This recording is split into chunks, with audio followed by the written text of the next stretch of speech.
ಈಗ ಮುಖ್ಯಮಂತ್ರಿಗಳೇ ಖುದ್ದಾಗಿ ನಮಗೆ ಫೋನ್ ಮಾಡಿ ಸೂಚನೆಗಳನ್ನು ಕೊಟ್ಟಿದ್ದಾರೆ, ನಿರ್ದೇಶನ ಕೊಟ್ಟಿದ್ದಾರೆ.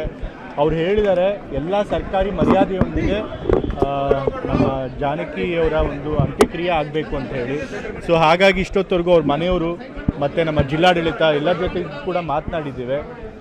ಬೆಳಗ್ಗೆ ನಾವು ಮಹಾರಾಜ ಗ್ರೌಂಡ್ನಲ್ಲಿ ಎಲ್ಲರಿಗೂ ಕೂಡ ಜಾನಕಿಯವರ ಅಂತಿಮ ದರ್ಶನಕ್ಕೆ ಅವಕಾಶ ಮಾಡಿಕೊಡ್ತೇವೆ. ಮಹಾರಾಜ ಗ್ರೌಂಡ್ನಲ್ಲಿ ಇಟ್ಟಿರ್ತೇವೆ.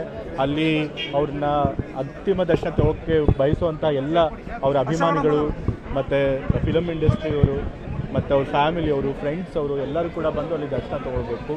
ಅದಾದಮೇಲೆ ಜಾನಕಿಯವರೇ ಅವರು ಇಚ್ಛೆ ವ್ಯಕ್ತಪಡಿಸಿದ್ರಂತೆ ಅವರ ಅಂತಿಮ ಕ್ರಿಯೆ ಮೈಸೂರಿನಲ್ಲೇ ಆಗಬೇಕು ಅಂಥೇಳಿ. ಸೊ ಅವ್ರ ಕುಟುಂಬದವರೆಲ್ಲ ಒಂದು ಜಾಗ ಹೇಳಿದ್ದಾರೆ, ಕಣೇನಹುಂಡಿ ಹತ್ರ ಒಂದು ಕಡೆ ಫಾರ್ಮ್ ಇದೆ, ಅಲ್ಲೇ ಅವ್ರದ್ದು ಫ್ಯೂನರಲ್ ಆಗಬೇಕು ಅಂಥೇಳಿ. ಸೊ ಹಾಗಾಗಿ ಅಲ್ಲೇ ನಾವೆಲ್ಲ ವ್ಯವಸ್ಥೆ ಮಾಡ್ತೇವೆ. ಅವ್ರ ಅಂತಿಮ ಕ್ರಿಯೆ ಸಮಯ ಯಾವಾಗ ಅಂತ ಅದನ್ನು ಅವರೇ ಕುಟುಂಬದವರು ನಿಗದಿಪಡಿಸ್ತಾರೆ, ಗಿರ್ತ ಎಲ್ಲ ಕೇಳ್ಕೊಂಡು ಅದಕ್ಕೆ ಅಂತೇಳಿ. ಸೊ ಇಷ್ಟು ಸಿದ್ಧತೆಗಳನ್ನು ಮಾಡಿದ್ದೀವಿ. ಜಿಲ್ಲಾಡಳಿತಕ್ಕೂ ಕೂಡ ಎಲ್ಲ ಸೂಚನೆಗಳನ್ನು ಕೊಟ್ಟಿದ್ದೇವೆ. ಸಕಲ ಸರ್ಕಾರಿ ಮರ್ಯಾದೆಯೊಂದಿಗೆ ಅವರ ಅಂತ್ಯಕ್ರಿಯೆ ಆಗಬೇಕು. ಮತ್ತು ಜಾನಕಿಯವರ ಅಂತಿಮ ದರ್ಶನ ಪಡ್ಕೊಳ್ಳೋಕ್ಕೆ ಬಹಳಷ್ಟು ಜನ ಬರೋದ್ರಿಂದ ಎಲ್ಲ ರೀತಿಯ ಭದ್ರತೆಗಳನ್ನು ಮಾಡಿಕೊಡ್ಬೇಕು ಅಂಥೇಳಿ ನಾವು ಈಗಾಗಲೇ ಸೂಚನೆ ಕೊಟ್ಟಿದ್ದೀವಿ. ಆಸ್ಪತ್ರೆಯಿಂದ ಅದು ಹಾಸ್ಪಿಟ್ಲ್ ಅವ್ರು ಹೇಳ್ತಾರೆ, ಬಟ್ ಹಾಸ್ಪಿಟ್ಲಿಂದ ದಯವಿಟ್ಟು ಯಾರು ಕೂಡ ಅವರು ದರ್ಶನ ಮಾಡ್ಕೊಂಡು ಜೊತೆಗೆ ಹೋಗಬಾರ್ದು. ಬೆಳಗ್ಗೆ ನಾವು ಮಹಾರಾಜ ಗ್ರೌಂಡ್ನಲ್ಲಿ ಇರ್ತೀವಿ. ಸುಮಾರು 8 ಗಂಟೆಯಿಂದ ದರ್ಶನ ಶುರು ಆಗುತ್ತೆ. ದಯವಿಟ್ಟು 8 ಗಂಟೆಗೆ ಮಹಾರಾಜ ಗ್ರೌಂಡ್ಗೆ ಅಲ್ಲಿಂದ ಶುರು ಆಗುತ್ತೆ ದರ್ಶನಕ್ಕೆ. ದಯವಿಟ್ಟು ಎಲ್ಲ ಅಭಿಮಾನಿಗಳಲ್ಲಿ ವಿನಂತಿ, ಮಹಾರಾಜ ಗ್ರೌಂಡ್ಸಿಗೆ ಮಾತ್ರ ಅವ್ರ ಅಂತಿಮ ದರ್ಶನಕ್ಕೆ ಬಡಿ. ಅದಕ್ಕಿಂತ ಮುಂಚೆ ಅವ್ರ ಕುಟುಂಬದವ್ರಿಗೆ ಅವ್ರಿಗೆ ಪ್ರೈವಸಿ ಕೊಡಿ. ಅವ್ರದ್ದು ಏನು ರಿಚುವಲ್ಸು ಮತ್ತು ಏನು ಆಚರಣೆಗಳಿರುತ್ತೆ ಅದನ್ನೆಲ್ಲ ಮಾಡ್ಕೊಳಕ್ಕೆ ಅಂತೇಳಿ ನಾನು ಹೇಳ್ತೀನಿ.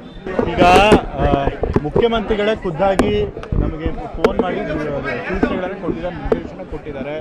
ಅವ್ರು ಹೇಳಿದ್ದಾರೆ ಎಲ್ಲ ಸರ್ಕಾರಿ ಮರ್ಯಾದೆಯೊಂದಿಗೆ ನಮ್ಮ ಜಾನಕಿಯವರ ಒಂದು ಅಂತ್ಯಕ್ರಿಯೆ ಆಗಬೇಕು ಅಂತ ಹೇಳಿ. ಸೊ ಹಾಗಾಗಿ ಇಷ್ಟೊತ್ತವರೆಗೂ ಅವ್ರ ಮನೆಯವರು ಮತ್ತು ನಮ್ಮ ಜಿಲ್ಲಾಡಳಿತ ಎಲ್ಲರ ಜೊತೆ ಕೂಡ ಮಾತನಾಡಿದ್ದೇವೆ. ಬೆಳಗ್ಗೆ ನಾವು ಮಹಾರಾಜ ಗ್ರೌಂಡ್ನಲ್ಲಿ ಎಲ್ಲರಿಗೂ ಕೂಡ ಜಾನಕಿಯವರ ಅಂತಿಮ ದರ್ಶನಕ್ಕೆ ಅವಕಾಶ ಮಾಡಿಕೊಡ್ತೇವೆ. ಮಹಾರಾಜ ಗ್ರೌಂಡ್ನಲ್ಲಿ ಇಟ್ಟಿರ್ತೇವೆ. ಅಲ್ಲಿ ಅವ್ರನ್ನ ಅಂತಿಮ ದರ್ಶನ ತಗೋಕ್ಕೆ ಬಯಸುವಂಥ ಎಲ್ಲ ಅವರ ಅಭಿಮಾನಿಗಳು ಮತ್ತು ಫಿಲಮ್ ಇಂಡಸ್ಟ್ರಿಯವರು ಮತ್ತು ಅವ್ರ ಫ್ಯಾಮಿಲಿಯವರು, ಫ್ರೆಂಡ್ಸ್ ಅವರು ಎಲ್ಲರೂ ಕೂಡ ಬಂದು ಅಲ್ಲಿ ದರ್ಶನ ತೊಗೊಳ್ಬೇಕು. ಅದಾದಮೇಲೆ ಜಾನಕಿಯವರೇ ಅವರು ಇಚ್ಛೆ ವ್ಯಕ್ತಪಡಿಸಿದ್ರಂತೆ ಅವರ ಅಂತಿಮ ಕ್ರಿಯೆ ಮೈಸೂರಿನಲ್ಲೇ ಆಗಬೇಕು ಅಂಥೇಳಿ. ಸೊ ಅವ್ರ ಕುಟುಂಬದವರೆಲ್ಲ ಒಂದು ಜಾಗ ಹೇಳಿದ್ದಾರೆ, ಕಣೇನಹುಂಡಿ ಹತ್ರ ಒಂದು ಕಡೆ ಫಾರ್ಮ್ ಇದೆ, ಅಲ್ಲೇ ಅವ್ರದ್ದು ಫ್ಯೂನರಲ್ ಆಗಬೇಕು ಅಂಥೇಳಿ. ಸೊ ಹಾಗಾಗಿ ಅಲ್ಲೇ ನಾವೆಲ್ಲ ವ್ಯವಸ್ಥೆ ಮಾಡ್ತೇವೆ.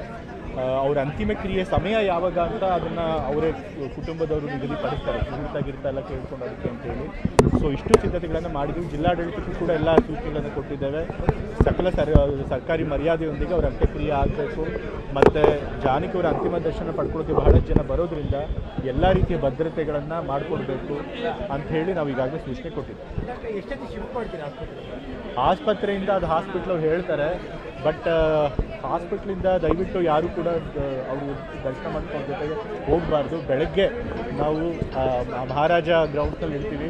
ಸುಮಾರು 8 ಗಂಟೆಯಿಂದ ದರ್ಶನ ಶುರು ಆಗುತ್ತೆ. ದಯವಿಟ್ಟು 8 ಗಂಟೆಗೆ ಮಹಾರಾಜ ಗ್ರೌಂಡ್ಗೆ ಅಲ್ಲಿಂದ ಶುರು ಆಗುತ್ತೆ ದರ್ಶನಕ್ಕೆ.